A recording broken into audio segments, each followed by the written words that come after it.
क्या हार में क्या जीत में किंचित नहीं भयभीत मैं, संघर्ष पथ पर जो मिले यह भी सही वह भी सही, वरदान मांगूंगा नहीं। The Bihar teacher history maker #TBT मेरा मोबाइल मेरी शिक्षा के सुपर क्रैश कोर्स में एक बार फिर आपका स्वागत है। हम लोग पढ़ रहे थे रामधारी सिंह दिनकर की कविता जनतंत्र का जन्म। आइए देखते हैं उसके शेष भाग को। आरती लिए तू किसे ढूंढता है मूर्ख, कवि जनतंत्र का जय घोष करते हुए कह रहा है। इतनी सुंदर पंक्तियां हैं ये। आरती लिए तू किसे ढूंढता है मूर्ख, मंदिर राज प्रसादों में तहखानों में। तुम आरती लिए किसे ढूंढ रहा है, यानी जब जनतंत्र की स्थापना होने वाली है, भारत स्वतंत्र हो गया है, तो कह रहा है तुम आरती लिए किसे ढूंढता है, तुम किसकी आरती करने के लिए ढूंढ रहा है, किस देवता को ढूंढ रहा है। देवता न मंदिर में है न महलों में है। हमारे देवता देवता कहीं सड़कों पर गिट्टी तोड़ रहे। हमारे देवता कौन है? हमारे देवता वो किसान हैं जिनके सहयोग से भारत का आर्थिक विकास बढ़ता है। सड़कों पर गिट्टी तोड़ रहे देवता मिलेंगे खेतों में खलिहानों में। हमारे देवता वो मजदूर हैं जो दिन रात मेहनत करते हैं और स्वयं आधा पेट खाते हैं, लेकिन दूसरे के लिए सब कुछ करते हैं। देवता मिलेंगे खेतों में खलिहानों में। हमारे देवता राजप्रसादों और मंदिरों में नहीं मिलेंगे। हमारे जो देवता हैं वो किसान हैं, वो मजदूर हैं जो दिन रात एक करके दूसरे के लिए महल बनाते हैं, लेकिन खुद झोपड़ी में रहते हैं। बहुत बहुत ही अच्छी पंक्तियां हैं कवि की। ओज और पौरुष के कवि दिनकर कहे जाते हैं और ये कविता इतनी अच्छी है। मंदिर राजप्रसाद तहखानों में, देवता कहीं सड़कों पर गिट्टी तोड़ रहे, देवता मिलेंगे खेतों और खलिहानों में। फावड़े और हल राजदंड बनने को हैं। जिससे किसान खेती करते हैं, हल से फावड़े से, तो यानी कह रहा है राज्याधिकार उनको मिलना चाहिए जो दिन रात एक करके मेहनत करते हैं।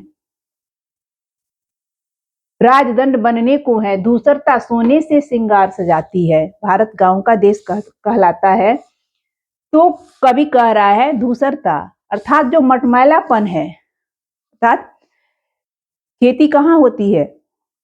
खेती जब खेतों में होती है तो उसकी धूल जो होती है वो मटमैली होती है, यानी वो मटमैली धरती में जब फसल उगता है तो वो सोने के जैसा चमकता है। धूसरता सोने से श्रृंगार सजाती है। हमारी जो मिट्टी है वो सोने से श्रृंगार करती है, और जो सोने से श्रृंगार करने में सहायक होते हैं, जो उसके साथ रहते हैं, उन्हें ही ये राज्याधिकार जनतंत्र का हक उन्हें ही मिलना चाहिए। दोराह समय के रथ का घर घर नाद सुनो, सिंहासन खाली करो कि जनता आती है। प्रजातंत्र जनता का, जनता के लिए, जनता के द्वारा शासन है। इसलिए कवि बार बार कह रहा है कि तुम रास्ता छोड़ दो, सिंहासन खाली करो। ये सिंहासन किसका है? जनता का है। जनता में भी किसका है? आरती लिए तू किसे ढूंढता है मूर्ख, मंदिर राज प्रसादों में तहखानों में।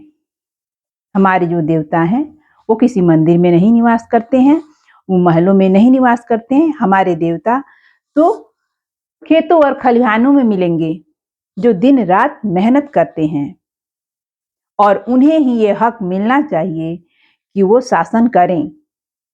अगर कोई और भी शासन करता है तो उन्हें सबसे ज्यादा सम्मान देना चाहिए, क्योंकि वो दूसरे के लिए कार्य करते हैं।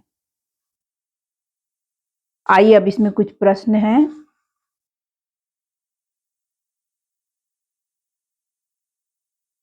भाषा की बात में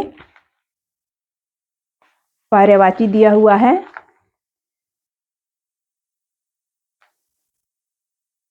पर्यायवाची बना लेना है। सदी, सदी अर्थात शताब्दी। कसक पीड़ा, दर्द, तकलीफ। बुडोल अर्थात भूकंप।